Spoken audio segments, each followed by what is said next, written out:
રાજ્યમાં હાલ તો વાદળછાયું વાતાવરણ છે। કચ્છ ઉત્તર ગુજરાતમાં તો વરસાદ નોંધાયો, પણ રાહતની વાત હવે એ સામે આવી રહી છે કે ભારે વરસાદની કોઈ શક્યતાઓ નથી, માત્ર થાય તો એ હળવો વરસાદ અથવા ન પણ થાય। ત્યારે જુઓ હવામાન વિભાગની શું છે સૌથી નવી આગાહી।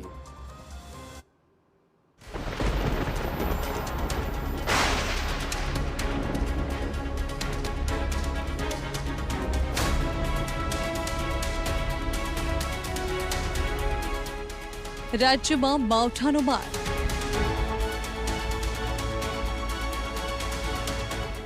ઉત્તર ગુજરાતમાં વરસાદની આફત।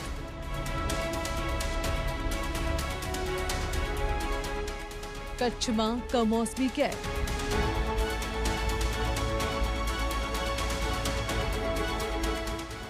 સૌરાષ્ટ્રમાં પણ આકાશી સંકટ।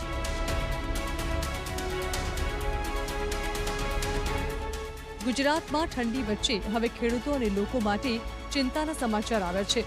ઉત્તર ભારતમાં પશ્ચિમી વિક્ષેપ એટલે કે વેસ્ટર્ન ડિસ્ટર્બન્સ સક્રિય થવાની શક્યતા છે, જેને લઈને હવામાન વિભાગે રાજ્યના અનેક વિસ્તારોમાં કમોસમી વરસાદની આગાહી વ્યક્ત કરી છે।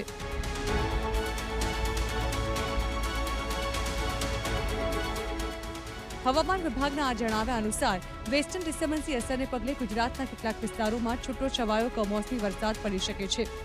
ઉત્તર ગુજરાતના બનાસકાંઠા અને પાટણ જિલ્લાના કેટલાક વિસ્તારોમાં ગાજવીજ સાથે હળવો કમોસમી વરસાદ પડી શકે છે, જ્યારે કે કચ્છ જિલ્લા સહિત સૌરાષ્ટ્રના કેટલાક ભાગોમાં છૂટાછવાયા ભાગોમાં વાદળછાયા વાતાવરણની વચ્ચે માવઠું થવાની સંભાવના છે। સૌરાષ્ટ્રના જિલ્લાઓ સહિત કચ્છ, બનાસકાંઠા અને પાટણ જિલ્લાઓમાં છૂટાછવાયા સ્થળોએ હળવા કમોસમી વરસાદની હવામાન વિભાગની આગાહીને લઈને ખેતીવાડી અધિકારીની કચેરી દ્વારા ખેડૂતોને પાક સંરક્ષણ માટે અગમચેતીના પગલાં લેવા અપીલ કરાઈ છે। કમોસમી વરસાદને કારણે ખેતરોમાં ઉભા પાક અને લણણી કરેલા પાકને નુકસાન થવાની ભીતિ રહેલી છે।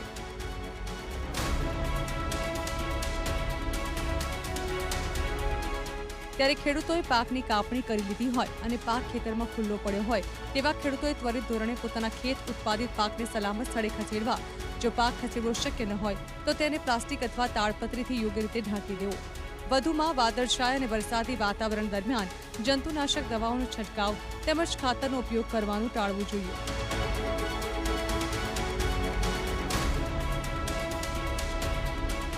ખેતીની પેદાશો ઉપરાંત ખેડૂતોએ વાવેતર માટે રાખેલા બિયારણ અને ખાતરનો જથ્થો પણ પલળે નહીં તે રીતે સુરક્ષિત રાખવા સૂચના આપવામાં આવી છે। એપીએમસી ખાતે માલ લઈને આવતા ખેડૂતો અને વેપારીઓને પણ આગોતરી સાવચેતી રાખવા વિનંતી કરાઈ છે, જેમાં ખેત પેદાશોને બજાર સમિતિના શેડ નીચે રાખવી અથવા તાડપત્રીથી ઢાંકીને સુરક્ષિત કરવી।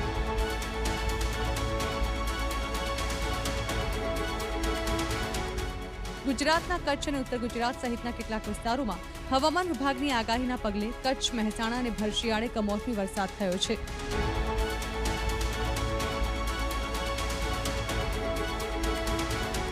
આ તરફ અંબાલાલ પટેલની આગાહી છે કે હજુ 48 કલાક સુધી રાજ્યમાં માવઠાની આફત રહી શકે છે। 25 અને 26 જાન્યુઆરીએ વેસ્ટર્ન ડિસ્ટર્બન્સની અસર વર્તાશે। ભારે પવન સાથે કમોસમી વરસાદ પડી શકે છે।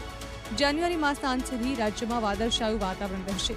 કમોસમી વરસાદને પગલે રાજ્યમાં ઠંડીનો ચમકારો નોંધાશે। ફેબ્રુઆરી મહિનામાં પણ વાતાવરણમાં પલટો આવી શકે છે। ઉત્તર ગુજરાતના ભાગોમાં તેની અસર વધારે રહેવાની શક્યતા છે। કચ્છના ભાગમાં તેની અસર વધારે રહેવાની શક્યતા છે અને ધીરે ધીરે મધ્ય ગુજરાતના ભાગો સુધીમાં પણ હવામાનમાં પલટો આવે।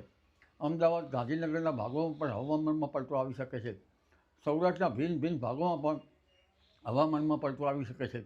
અરબ સાગરનો ભેજ અને બંગાળ સાગરના ભેજના લીધે આ વાતાવરણમાં લગભગ ફેરફાર થયો છે અને પશ્ચિમી વિક્ષોભમાં અરબ સાગરના ભેજના પવનો ભળતા સાયક્લોનિક સર્ક્યુલેશન નતાતા આ મજબૂત પશ્ચિમ વિક્ષોભ સિઝનનું પ્રથમ આવેલ છે, જેના કારણે લગભગ સૌરાષ્ટ્રના પશ્ચિમ સૌરાષ્ટ્રના ભાગોમાં ભારે પવન ફૂંકાવાની શક્યતા હતી અને દરિયા ખેડૂતોએ સાગર ન ખેડવાની પણ સૂચના આપવામાં આવી હતી।